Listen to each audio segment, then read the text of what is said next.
En ce qui concerne la conférence, bien évidemment, l'intitulé est l'impact de la loi numéro 2019-056 du 5 décembre 2019 portant répression de la cybercriminalité sur les réseaux sociaux. Alors, en ce qui concerne les impacts positifs, les impacts négatifs et la conclusion. Aujourd'hui, je vais vous parler des impacts positifs de la loi numéro 2019-056 de la loi portant la répression de la cybercriminalité au Mali. Alors, la salle étant composée non seulement par des juristes, des journalistes, mais aussi par des scientifiques, des comptables et des gestionnaires, j'en passe. Je suis sûre que lorsque je poserai la question à savoir qui sont ceux qui ont lu l'intégralité de cette loi et qui se sont imprégnés de l'objectif réel et recherché par le législateur, je suis sûre que je trouverai le cas de personnes qui répondront par la négative. Par contre, lorsque je pose la question à savoir qui sont ceux qui ont une connaissance de l'affaire Sidiki Diabaté ou de l'affaire opposant le ministère public à Diabasoura ou de l'affaire Bissimozo, le fou, je suis sûre et certaine que je trouverai de telles personnes qui me répondront par la positive et qui se feront même le plaisir de me faire le rappel bref du système perfect. Tout simplement parce que ces affaires ont bougé les réseaux sociaux. Cela démontre la place inconventionnelle qu'occupent les réseaux sociaux dans notre vie quotidienne. Mesdames et messieurs, tenez-vous bien. D'après le rapport numérique mondial, plus de la moitié de la population mondiale utilise les réseaux sociaux. Le chiffre est de 53%. Donc, sur chaque semaine, les recherches ont démontré que l'être humain, de manière générale, utilise les réseaux sociaux à 48 heures. Donc, sur chaque une semaine, l'humain utilise les réseaux sociaux à 48 heures. Alors, ainsi, vu les infractions, les actes de nature à heurter la sensibilité publique qui se commettent de jour en jour sur les réseaux sociaux et la place inconventionnelle qu'occupent les réseaux sociaux dans notre quotidien, le législateur a adopté à son sein du 5 décembre la loi portant répression de la cybercriminalité au Mali. Vous comprenez donc bien avec moi, mesdames et messieurs, partant de la logique du raisonnement que l'impact premier, l'objectif premier positif de cette loi est la réglementation des réseaux sociaux. Alors cette réglementation, il s'agit de fixer les modalités d'application, d'utilisation des réseaux sociaux, de fixer les droits et les obligations de ses utilisateurs, mais aussi les droits de l'État. Et cette loi permet également à l'État comme modalité d'application. L'État peut, lorsque les circonstances l'exigent, couper les réseaux sociaux, c'est-à-dire que rendre inaccessibles les réseaux sociaux aux utilisateurs. Donc ça c'est un droit de l'État, ça c'est la réglementation des réseaux sociaux. En dehors de cette réglementation, nous avons l'assainissement des réseaux sociaux. Alors, avant l'entrée en vigueur de cette loi, nous avions bel et bien le code pénal malien, date de 2001. Alors, c'est vrai que dans ce code, il y avait quelques infractions qui étaient punies, mais avec l'entrée en vigueur de cette loi, nous avons assisté à la réqualification, à l'endurcissement de certaines infractions, comme par exemple les injures. Avant l'entrée en vigueur de la loi contre la répression de la cybercriminalité au Mali, les injures, seules étaient punies les injures non publiques par l'article 375 et c'était considéré comme étant une contravention. Mais avec l'entrée en vigueur de la loi, non seulement il existe des injures non publiques, mais aussi des injures publiques et qui sont désormais considérées comme étant un délit. D'où l'endurcissement de cette infraction. Nous avons d'autres infractions comme la menace. Avant l'entrée en vigueur également de cette loi, la menace, toute forme de menace, par l'article 222 du Code des personnes et du Code pénal, était considérée comme étant un délit. Mais avec l'entrée en vigueur de cette loi, toute menace effectuée par le biais d'un système informatique est considérée comme étant un crime. Alors, donc, vous comprenez bien avec moi que nous assistons à un assainissement des réseaux sociaux.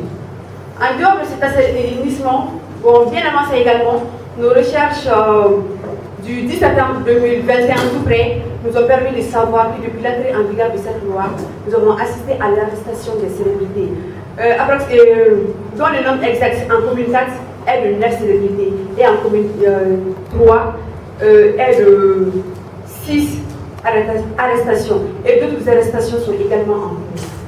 Vu que l'unité universitaire nous couvre et que le jugement et les enquêtes rendent publiques l'affaire, nous pouvons nous permettre de vous dire certaines affaires. Nous avons, entre autres, l'affaire, la plainte déposée par Mwani Kone contre Safi Diabaté et Bikini Bagaga, tous des chanteuses maliennes. Alors, ensuite de l'assainissement des réseaux sociaux, nous avons également la protection des données personnelles. Avant le vol d'un document via le système informatique était considéré comme étant tout simplement un vol simple. Mais avec l'entrée en vigueur de cette loi, c'est considéré comme étant un crime. Donc ça permet non seulement de protéger les données personnelles des personnes physiques, mais aussi des personnes publiques. Donc vous convenez bien avec moi que lorsque les entreprises, personnes morales, lorsque les données des entreprises sont en sécurité, forcément nous pouvons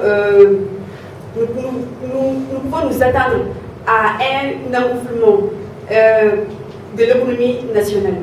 Donc c'était entre autres quelques impacts positifs de la loi. Et en dehors de ces impacts positifs, c'est vrai que c'est une loi, comme on le dit, mais on le dit également par un marxisme, du lex, c'est lex. La loi n'est jamais avantagée à 100%.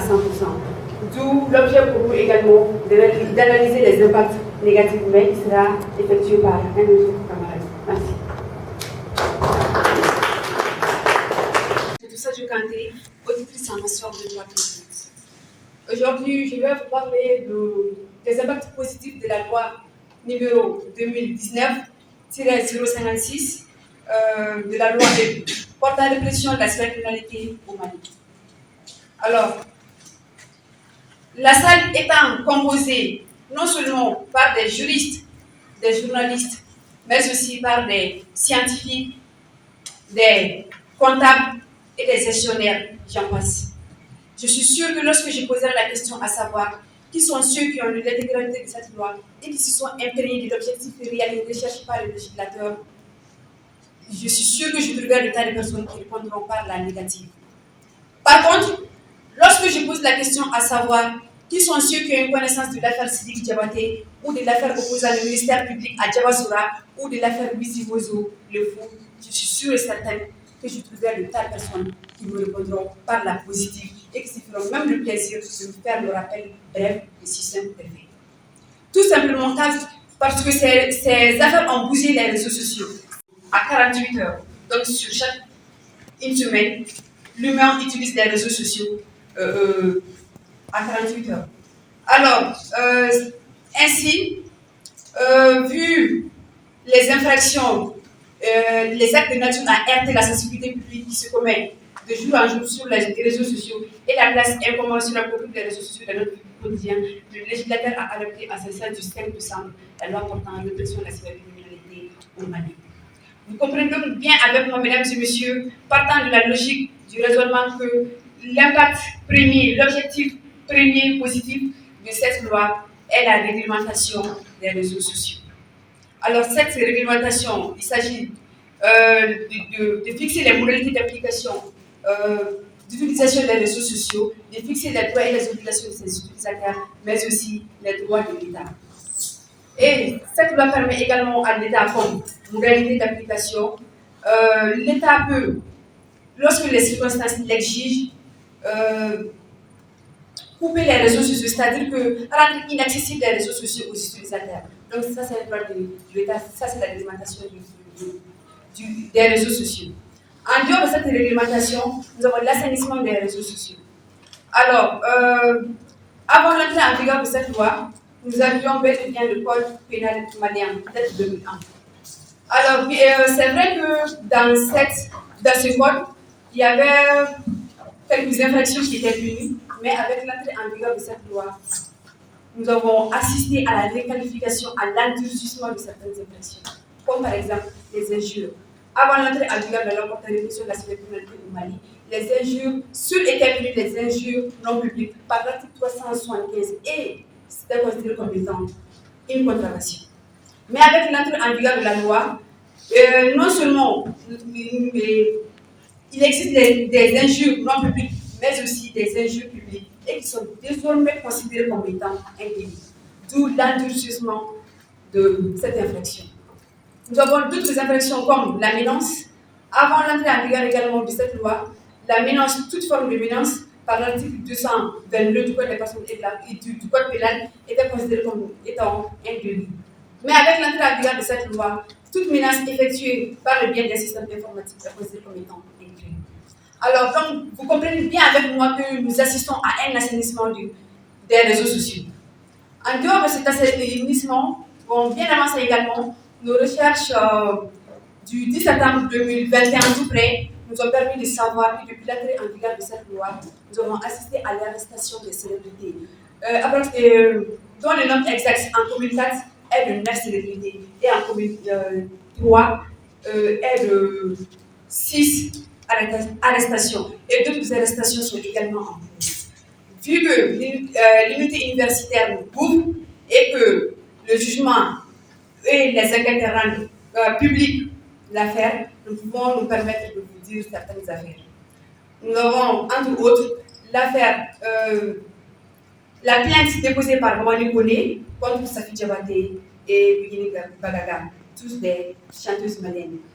Alors, ensuite de l'assainissement des réseaux sociaux, nous avons également la protection des données personnelles. Avant le vol d'un document via le système informatique était considéré comme étant tout simplement un vol simple. Mais avec l'entrée en vigueur de cette loi, c'est considéré comme étant un crime. Donc, ça permet non seulement de protéger les données personnelles des personnes physiques, mais aussi des personnes publiques. Donc, vous convenez bien avec moi que lorsque les entreprises, personnes morales, lorsque les données des entreprises sont en sécurité, forcément, nous pouvons nous attendre à un engoufflement de l'économie nationale. Donc, c'était entre autres quelques impacts positifs de la loi. Et en dehors de ces impacts positifs, c'est vrai que c'est une loi, comme on le dit, mais on le dit également par un marxisme, tu l'annexe, c'est l'ex. La loi n'est jamais avantagée à 100%. D'où l'objet pour également d'analyser les impacts négatifs, mais qui sera effectué par un autre camarade. Merci. Bien sûr, la loi 2019, numéro 02019 a assaini les réseaux sociaux, mais cependant, il faut se poser la question à quelqu'un. Comme impact négatif, il faut d'abord savoir que la loi au numéro 2019, c'est une loi répressive. Et elle vient d'attirer notre attention sur un aspect comme quoi elle a endurci en quelque sorte les sanctions pénales qui étaient prévues pour certaines infractions. Et elle a carrément changé même les éléments constitutifs de certaines infractions. Notamment, elle a évoqué, c'est-à-dire dans le cas de l'injure. Si on prend l'article 325 du Code pénal, 8e alinéa, je crois, elle prévoit, c'est-à-dire le Code prévoit en quelque sorte ne retient l'injure que si on profère des injures sans être provoqué. Mais cependant, le nouveau code a carrément changé la donne. Même si on vous profère des injures désormais, si vous répliquez et la loi vous tient pour responsable, même si vous le faites en réponse à une autre injure du genre. Mais cependant, elle a encore parlé, on a parlé ici des chiffres que moi je n'avais pas d'ailleurs, je vais me servir des chiffres. C'est-à-dire 53% de la population mondiale qui utilise l'Internet. Et je suis sûr que si on doit vérifier, vous allez trouver que la totalité de ces personnes ont un compte, soit sur Facebook, soit sur WhatsApp, soit sur Instagram, Snapchat, TikTok, ainsi de suite, qui sont en quelque sorte des réseaux sociaux qui sont à la mode en ce moment. Et imposer ou soit amener des sanctions souvent criminelles par le fait seulement des articles souvent c'est-à-dire des sanctions imposées par une loi du fait seulement de poster un article sans pour autant déterminer souvent ce que c'est qu'une injure sans pour autant déterminer c'est quoi une menace. Partout, si on fouette la loi, on voit seulement l'article là pose, détermine, c'est-à-dire seulement pourquoi tu es sanctionné, c'est-à-dire le fait de proférer une injure. Mais c'est quoi une injure? Vous devrez voir, en quelque sorte, c'est-à-dire la loi, les réseaux sociaux sont aujourd'hui comme une sorte de prolongement du monde réel. Tout le monde a un compte aujourd'hui. Et chacun fait, c'est-à-dire une utilisation de son compte, de ses réseaux sociaux, selon ses intérêts, selon ses besoins, selon ses centres d'intérêt. Les artistes l'utilisent d'une manière pas forcément les mêmes que les commerciales ou les simples étudiants qui font des recherches ou d'autres personnes qui font juste à titre de loisirs.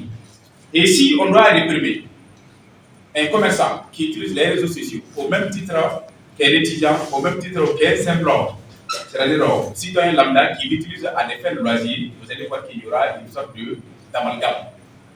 Et sans compter qu'aujourd'hui, même dans le monde des médias, les médias les plus suivis aujourd'hui, c'est les web TV, les gens qui se sont lancés plutôt dans ce qu'on appelle, c'est-à-dire les informations sur les nets. Et la loi de 2000 qui porte sur les infractions prévues par la loi de 2000 concernant les délits de presse ne concerne en rien les réseaux sociaux ni l'Internet. Et pourtant, les journalistes bénéficient d'une sorte de protection par la loi de 2000. Et si la nouvelle loi supprime cette protection, alors que tous les journalistes ont migré vers les réseaux sociaux maintenant, ça crée en quelque sorte une sorte de menace pour certaines professions. Et c'est qu'on a constaté. Je vais vous citer quelques noms.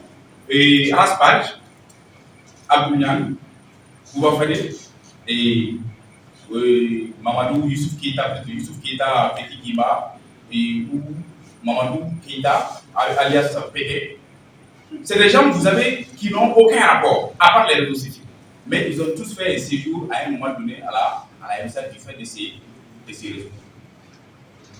Est-ce que vous voyez? Donc, en quelque sorte, ça assainit les réseaux, mais à quel prix?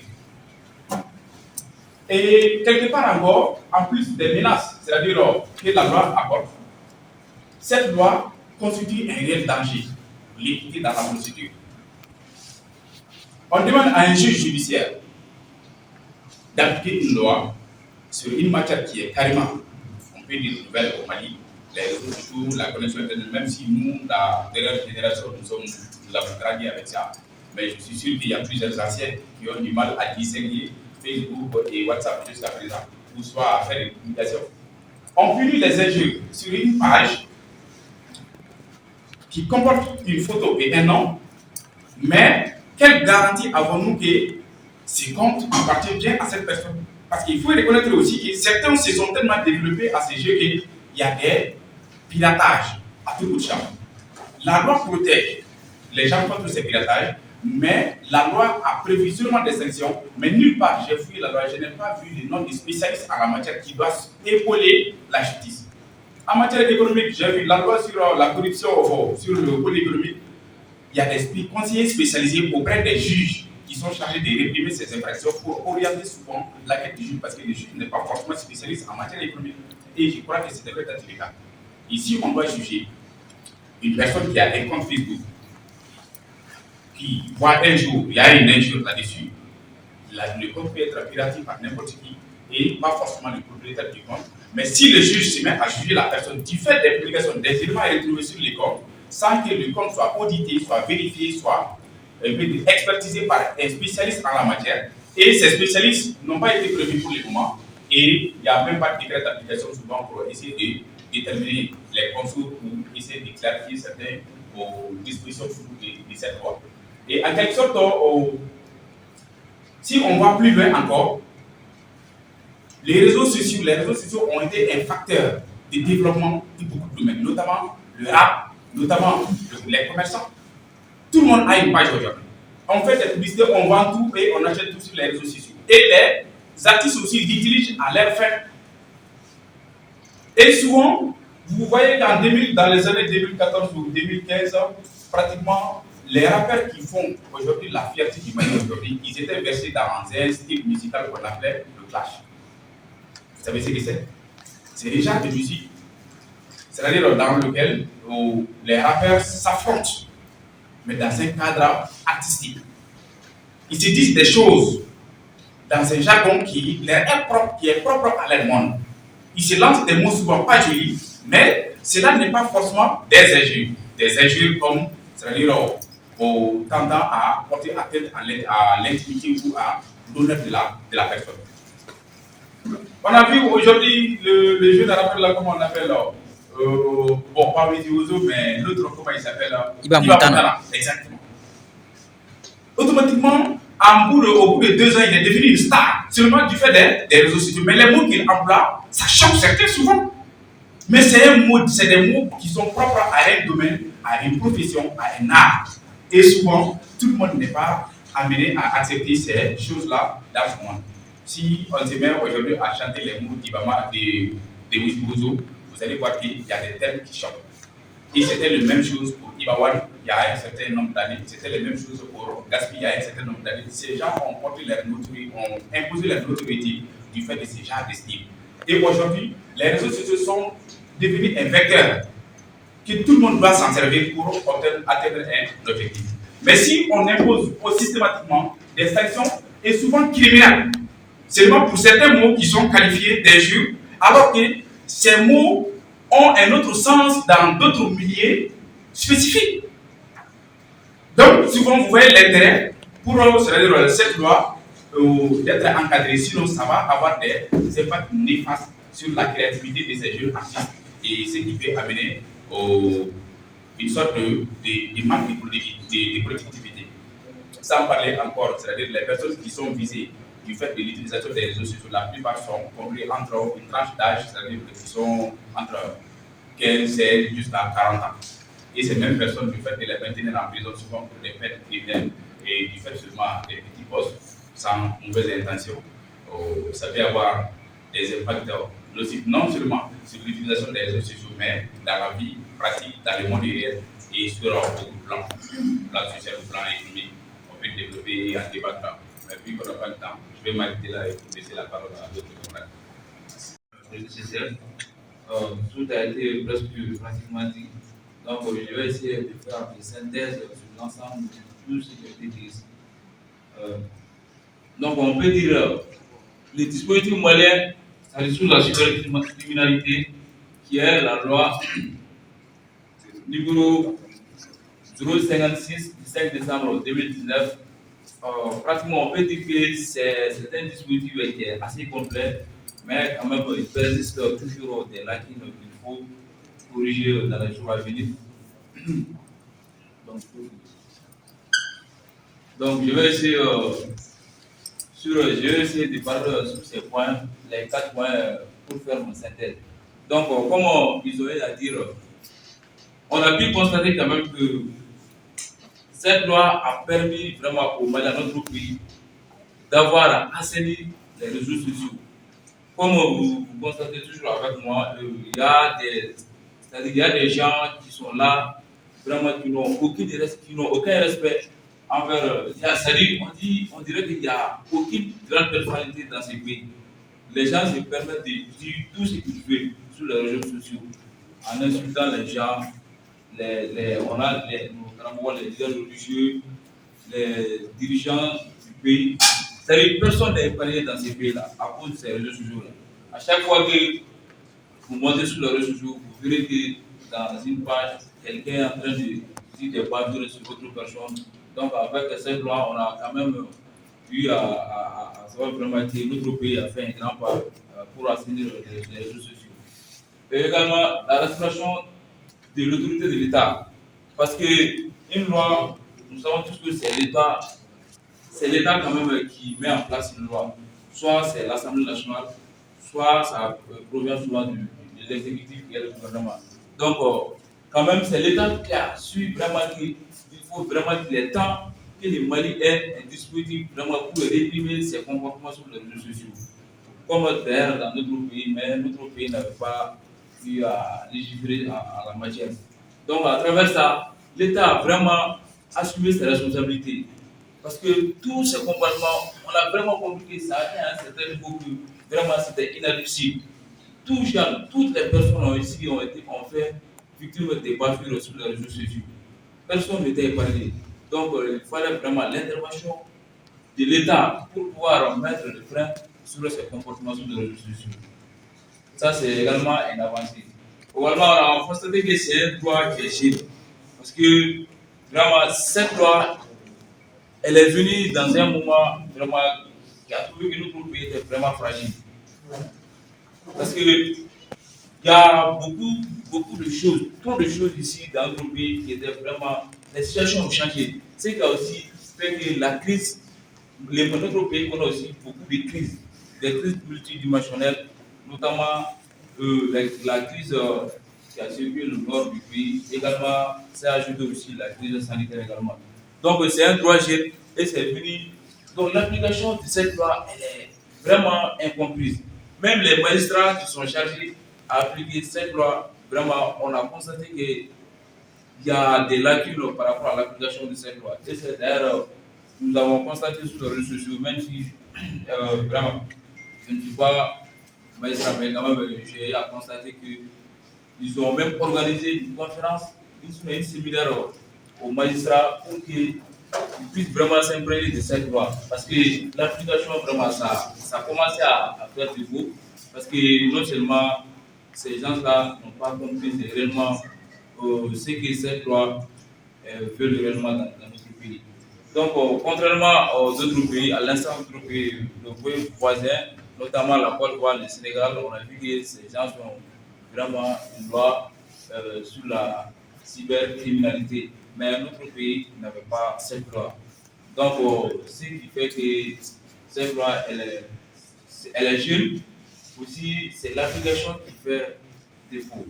Parce que les populations ne savent pas, notamment l'application, la compétence même du procureur. Parce qu'on a eu à dire, le procureur s'est permis à faire des interpellations de certaines personnes qui sont hors même de son ressort. Donc les gens ont dit tout sur cette loi. On a dit que, est-ce que le procureur qui est installé à la commune 4, est-ce que cette dernière doit vraiment venir, elle doit interpeller une personne qui réside en commune 5. Donc on a vu qu'à ce niveau aussi, voilà, il y a eu des problèmes. Donc il faut également aussi, non seulement pas les magistrats, mais aussi les populations, il faut sensibiliser les gens pour que les gens puissent comprendre quel est l'état même du pouvoir du procureur par rapport à cette loi. Donc ça aussi, c'était incompris par rapport à cette loi. Également, on a vu qu'il y a beaucoup de violations des droits constitutionnels. Notamment, il y a l'article 6 de la Constitution qui a fait l'objet de violations, ce qui concerne la confidentialité des informations et des données personnelles. Donc, dans cette loi, on a vu que, c'est-à-dire, durant l'enquête même, on peut même arriver à perquisitionner, sinon saisir les outils informatiques des gens. Or que dans la Constitution, on a dit que l'information est confidentielle. Mais nous constatons que dans cette loi, cela est permis au procureur. Donc, nous réglons plus. Alors, la solution que nous proposons, nous pouvons dire à ce que notre pays, avant la loi même, avant que la loi soit adaptée, elle est soumise soit à des contrôles. Soit on a des modes de contrôle au Mali. Soit c'est les contrôles à priori, soit c'est les contrôles à possibilité. Bon, si cette loi, on a vu qu'il y a des violations des droits constitutionnels, nous pouvons nous poser la question, est-ce que cette loi a même fait l'objet de contrôle de constitutionnalité? Parce que quand vous voyez qu'il y a dans beaucoup de partis, il y a des règles constitutionnelles qui sont vraiment violées. Est-ce que cette loi a fait l'objet de contrôle de constitutionnalité? Donc ça, c'est une question quand même que nous permettons de nous poser. Donc, sans pourtant vraiment dépasser le temps qui m'a été imparti. Donc, pour cela, je laisse la parole. S'il y a des questions, en cas de contradiction entre la loi pénale et la loi portant répression de la cybercriminalité, quelle est la loi applicable? Bonsoir. Je vous remercie pour cette conférence qui m'a permis de comprendre beaucoup de choses à propos de cette loi. Mais cependant, j'ai une contribution à faire à propos des impacts négatifs que M. Alou a eu à nous expliquer. Vous avez parlé de plusieurs aspects concernant ces impacts, mais je dirais que vous avez oublié de mentionner le fait que les termes utilisés dans cette loi sont trop techniques. C'est plus accentué sur les termes employés par les informaticiens que les termes que nous, les juristes, nous utilisons. En plus, cette loi nous exige également d'être à la fois juriste et informaticien pour pouvoir non seulement l'appliquer, mais aussi comprendre les dispositions. Quand une nouvelle loi arrive, tous les spécialistes doivent de faire des efforts de lecture. Et je suis convaincu que cette conférence a été l'occasion pour certains d'entre vous aussi de prendre le maximum de temps possible pour lire cette loi. Même si quand il est semblé dire que l'assistance n'a pas lu suffisamment cette loi, je suis convaincu que même certains d'entre vous ont dû profiter de cette occasion pour quand même lire cette loi.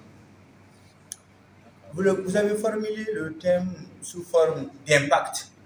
Et ça, j'ai bien aimé aussi. Et c'est une loi qui a fait beaucoup d'impact, sinon qu'elle ne dépasse pas 88 articles, contrairement à d'autres lois qui atteignent 1000 articles. L'ensemble de cette loi, 88. Mais si ça suscite beaucoup de problèmes, à côté de certaines lois que nous avons qui dépassent 1000 articles, ça en dit long sur l'objet de la loi. Ça en dit long aussi sur le désordre qui a existé, bien évidemment, avant l'adoption de cette loi. C'est ce qu'il faut surtout retenir.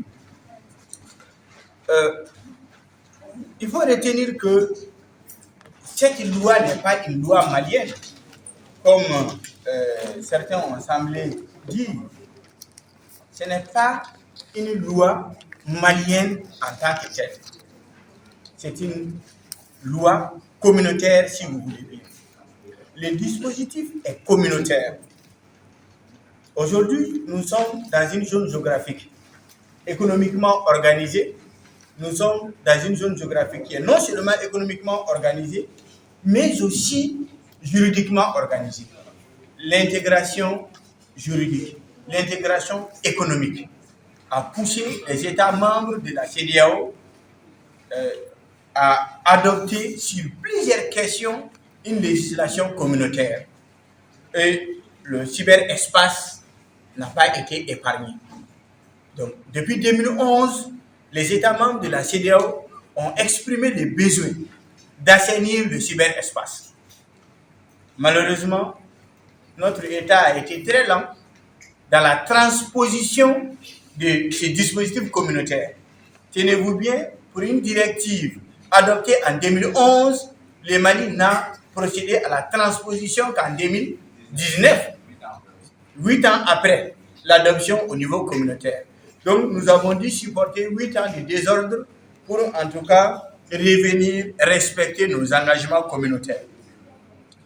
Aussi, il faut retenir que cette loi s'applique à toutes les infractions commises à l'aide de systèmes d'information, des systèmes technologiques, mais aussi des infractions commises contre ces mêmes systèmes. C'est le double sens et les gens ne voient que le premier sens. Les infractions commises à l'aide du système d'information. Mais il y a aussi des infractions qui peuvent être, qu'on peut commettre non pas à l'aide des systèmes d'information, mais contre les systèmes d'information. M. Diakité peut avoir un domaine informatique. Il peut avoir un réseau et un système qui peut être trafiqué. Lorsque le trafic est fait sur le système de Diakité, on va considérer que l'infraction est commise contre maintenant le système. Donc les infractions contenues dans cette loi, il y en a deux catégories. Des infractions que l'on peut commettre à l'aide des systèmes d'information, mais des infractions qu'on peut aussi commettre contre, bien évidemment, les systèmes d'information. Aussi, il faut comprendre que cette loi s'applique aux infractions commises à l'aide du système d'information dans le cyberespace malien, mais aussi les infractions commises par les mêmes moyens, même à l'étranger, mais qui ont des impacts négatifs sur le territoire national. Ça voudrait dire quoi? Quelqu'un qui s'assoit au Gabon, au Cameroun ou en France pour commettre des infractions sur les réseaux sociaux, lorsque ces infractions ont des impacts sur le territoire malien, cette loi a également vocation à s'appliquer. Donc, cela est extrêmement important dans la détermination de la compétence de nos juridictions par rapport à l'application, bien évidemment, de cette loi. Donc, ce qu'il faut retenir en termes d'impact, j'aime bien revenir sur ça. Aujourd'hui, quand le Malien veut écrire quelque chose sur les réseaux sociaux, il est tenté de revoir si ce qu'il a écrit ne risque pas de lui créer des problèmes. Cela est extrêmement important. On peut donc comprendre que cette loi, à partir des premières applications faites, a donné une conscience aux Maliens. Quelle est la conscience? Lorsque l'on veut utiliser les réseaux sociaux, on doit tenir compte des intérêts des autres. Des intérêts des autres en termes de dignité, des intérêts des autres en termes d'honneur, des intérêts des autres en tant que personne humaine, mais des intérêts aussi de la nation.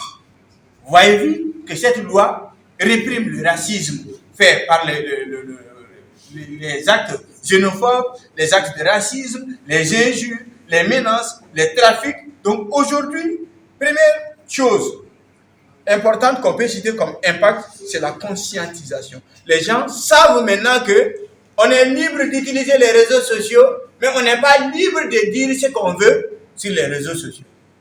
Et j'ai bien aimé quand quelqu'un a dit que ce qu'il venait de dire n'était pas de l'outrage.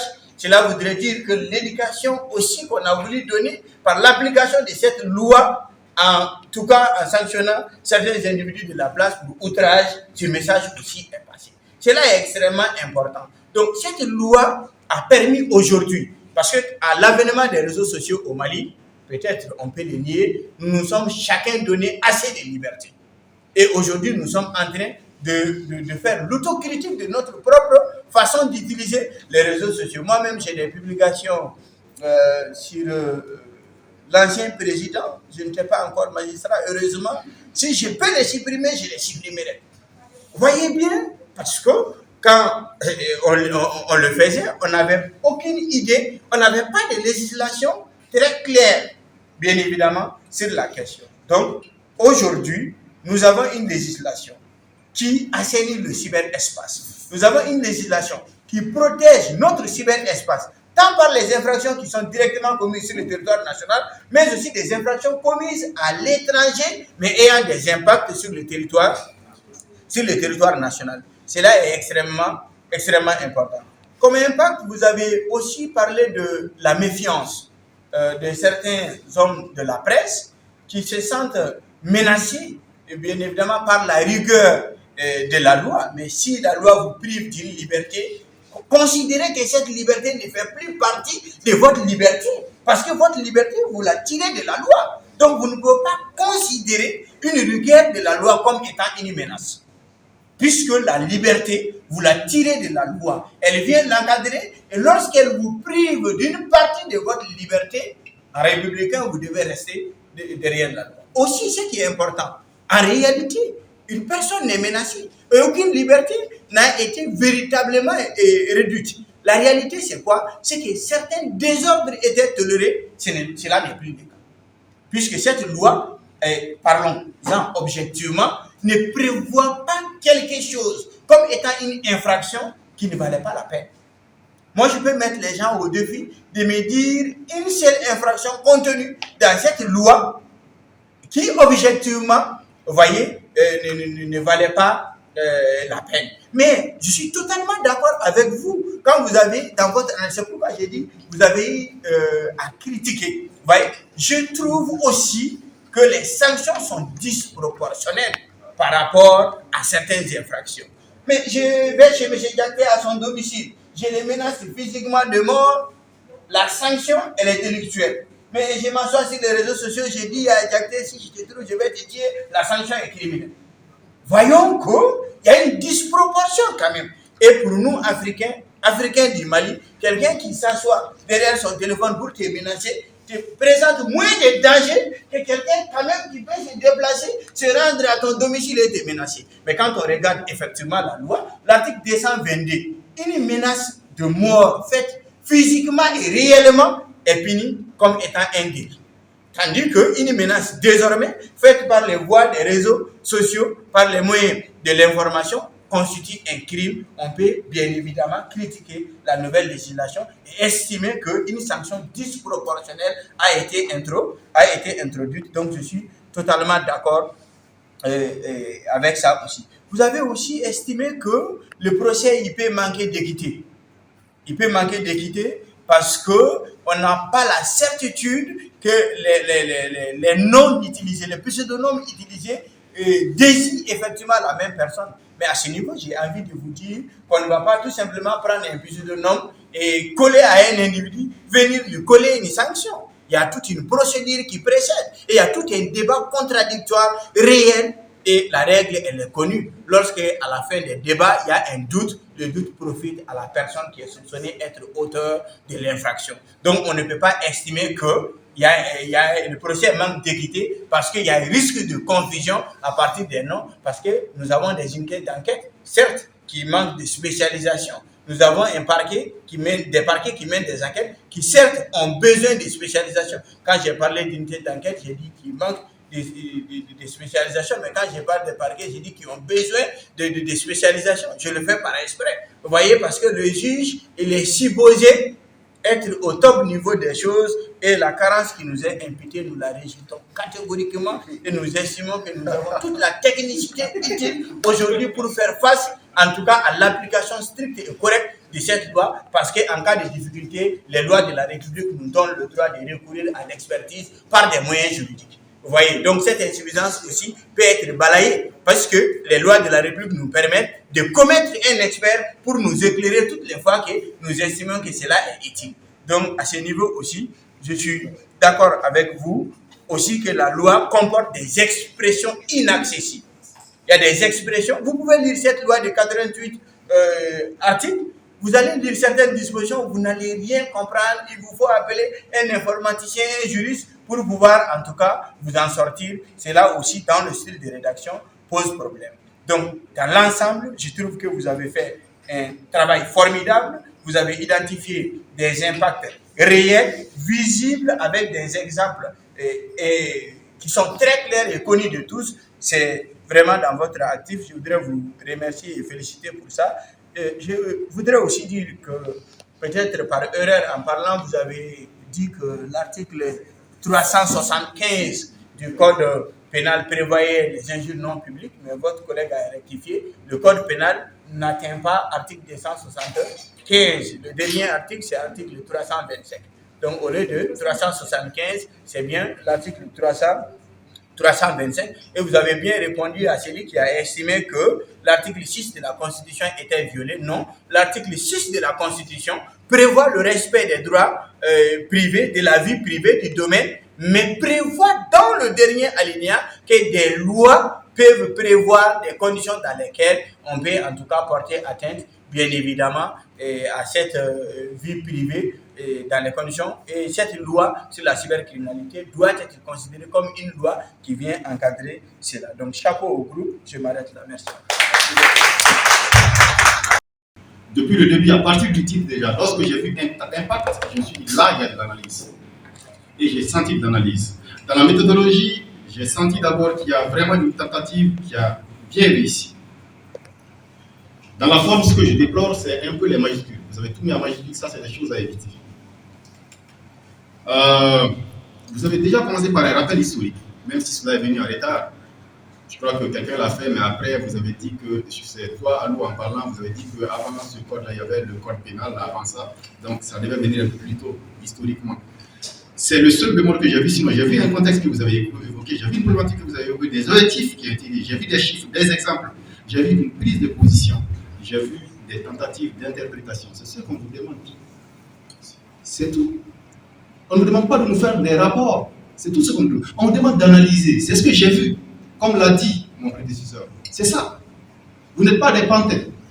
Vous êtes des humains, des spécialistes. Et ce qu'on vous demande, c'est ça. Qu'est-ce qui a marché? Qu'est-ce qui n'a pas marché? Qu'est-ce qui va, qu'est-ce qui ne va pas? Qu'est-ce qu'on peut faire pour que ça aille? C'est ça, c'est ce qu'on vous demande ici. Et franchement, j'ai assisté à un travail sérieux. Je vous dis bravo, félicitations. Maintenant, grammaticalement parlant, Adam, ça va. Kadiatou, ça va. Ça va même bien. Alou, ça va aussi. Sauf que tu as quelques petits problèmes. Tu répètes tout le temps, mais cependant à la fois. Tu choisis soit mais ou cependant. Ensuite, tu hésites dans les données lorsque tu t'expliques. C'est-à-dire que tu dis souvent, je crois, même en parlant de certaines personnes, tu dis, si ce n'est pas telle personne, c'est des choses qu'il faut aussi éviter. Ok? Je t'ai entendu dire que tout le monde doit s'en servir. Donc tout le monde doit s'en servir. À part ça, je crois que si je fais une analyse générale du niveau, je le trouve vraiment bon aussi. Je l'accepte. Fousseni, des problèmes à ton niveau. Je suis sûr que tu en es conscient. Il y a vraiment de sérieux problèmes. Techniquement, il n'y a pas eu de reproche. Mais lorsque tu t'exprimes avec de telles lacunes et de façon récurrente, ça pose problème.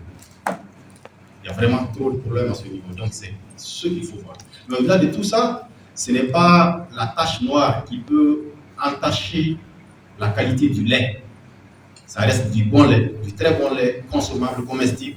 Je rentre à la maison très satisfait de votre travail. Merci, félicitations. C'est rapide. Oui, mais quand c'est bon, il n'y a pas trop à dire. Merci beaucoup pour la qualité de ce travail, très honnêtement. Donc, je vais aller un peu très rapidement. Enfin, c'est du pléonasme. Hein. D'abord, sur la forme. Commençons par la forme. La première chose que j'ai remarqué, que j'ai aimé d'un point de vue de développement personnel, c'est l'intonation des voix. J'ai très apprécié d'abord pour les deux dames. Ensuite, pour Alou aussi, c'était vraiment excellent en termes d'intonation de la voix. C'est excellent, mais beaucoup d'efforts à faire au niveau de M. Camara en termes d'articulation de mots et d'intonation de la voix. Une remarque assez personnelle aussi, enfin, personnalisée cette fois-ci, à l'endroit de Kadiatou, c'est que quand on s'entend, tu prononces très bien, tu as une très belle posture.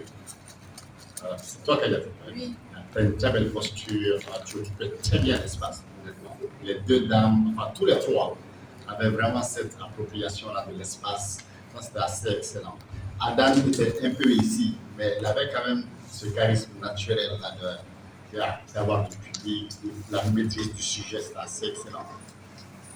Kadiatou et Alou ont beaucoup osé en allant là-bas, et l'occupation de l'espace était assez exceptionnelle, c'était vraiment génial. De trois côtés, Kadiatou les faisait vraiment de façon assez exceptionnelle. Bravo pour cela. Mais c'est vraiment content quand il s'agit d'articuler les mots. Ils ne sont pas assez pressés. Prends ton temps, articule bien les mots. Ça va donner assez de prestance aussi, assez d'élégance aussi à ce que tu dis. La posture aussi était vraiment géniale. Très belle gestuelle du côté de Alou. Alou avait une très belle posture, très bien habillé. Enfin, vraiment très bien habillé. Alou était bien. Franchement, il m'a beaucoup impressionné au début de sa prise de parole à la bibliothèque. Il m'a même dit que je n'aurais pas beaucoup de choses à dire. Il était vraiment bien, honnêtement. Il articulait très bien les mots. La gestuelle était bien. Ce que j'ai aimé, je crois, de tous les côtés, hein, vous avez cette capacité d'analyse qu'on a rarement vue ici. Vous avez osé critiquer la loi en prenant carrément position. Le magistrat en direct. Ça, c'était excellent. Franchement, j'ai beaucoup aimé vos différentes prestations individuelles à ce niveau. Juste une petite remarque du côté de Alou, c'est, une fois, je sais pas si tu as remarqué, je t'ai dit, fais face au public. Parce que tu faisais face à nous et c'est la seule chose qu'il faut changer. C'est une très belle posture, très belle gestuelle, très belle intention de voix aussi. Par contre, Camara avait les mains dans la poche. Je crois que tes collègues étaient même gênés. Hein? Quand tu avais la main dans la poche, le dos tourné au public et tu avais peur de parler. Tu es très timide. on sentait un manque de confiance en soi. Essaie de travailler sur ces différents aspects. Regarde le public, il y avait beaucoup de trous noirs aussi, des hésitations telles essaie de les remplacer par des silences en regardant le public. Essaie d'être assez bref souvent quand tu sais que tu n'as pas beaucoup de choses à dire ou que tu sais que tu ne sais pas comment bien les formuler. Sois assez bref, va droit au but, mais ne mets pas les mains dans la poche. Utilise tes mains, comme je suis en train de faire actuellement. Je crois que les dames ont vraiment honoré les femmes. Pour la première fois, je crois, ici, enfin, pour l'une des premières fois ici. On a vu les dames exposées ici, faire des conférences ici, ça a toujours été faire la conclusion, une petite partie où elles se cachaient. Mais là, vous avez vraiment porté le flambeau et Alou a magnifié tout cela, c'était vraiment assez excellent. Vous avez de votre côté, les trois, vous avez une maîtrise apparente du sujet. On sentait réellement qu'ils maîtrisaient le sujet. Ça, c'est assez rare. Donc, bravo réellement pour cela. Ça a été assez agréable de vous écouter d'un point de vue développement personnel.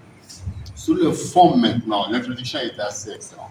Franchement, j'ai beaucoup aimé la mise en contexte de Madame Adam.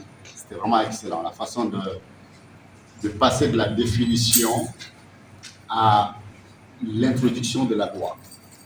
Lorsqu'elle dit c'est dans ce cadre, c'est dans ce sens que la loi a été adoptée. Et là, on a une mise en contexte en fait qui permet de comprendre pourquoi est-ce que cette loi existe. Je crois que c'est une très belle manière qui devrait inspirer les autres aussi dans leur façon d'introduire le sujet. Par contre, le contenu était assez pauvre en données. Il n'y avait pas de données, il n'y avait pas de chiffres du tout. En aucun moment, on a dit, OK, je crois que vous avez essayé de dire, voici tel nombre de Maliens qui sont sur les réseaux sociaux. Vous auriez pu faire assez de recherche à ce niveau-là. Il y a un rapport de Digital 2021, Digital 2001, qui vous permet de comprendre combien les Maliens utilisent les réseaux sociaux, combien utilisent Facebook, combien utilisent TikTok, combien utilisent tel ou tel réseau, pour comprendre un peu la portée, en fait, comment on appelle, la potentielle portée de la cybercriminalité via les réseaux sociaux. Donc, ces études ont beaucoup manqué.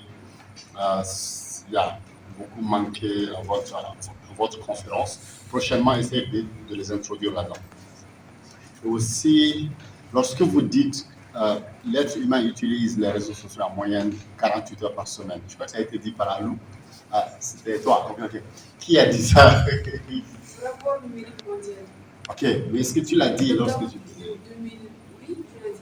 Ok. Je dis d'après le rapport numérique mondial, l'utilisation des réseaux sociaux par semaine s'élève à 2 jours. En moyenne 48 heures.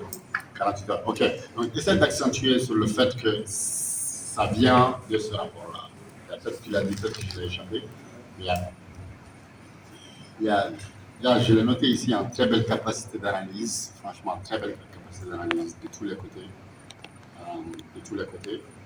Par contre, juste pour terminer côté fond, la cybercriminalité, avant de vous écouter, moi je voyais surtout la cybercriminalité d'un point de vue financier. Je crois que vous n'en avez pas du tout touché. Vous êtes limité à la partie injure publique, les Rasbach, les Diabassora et autres.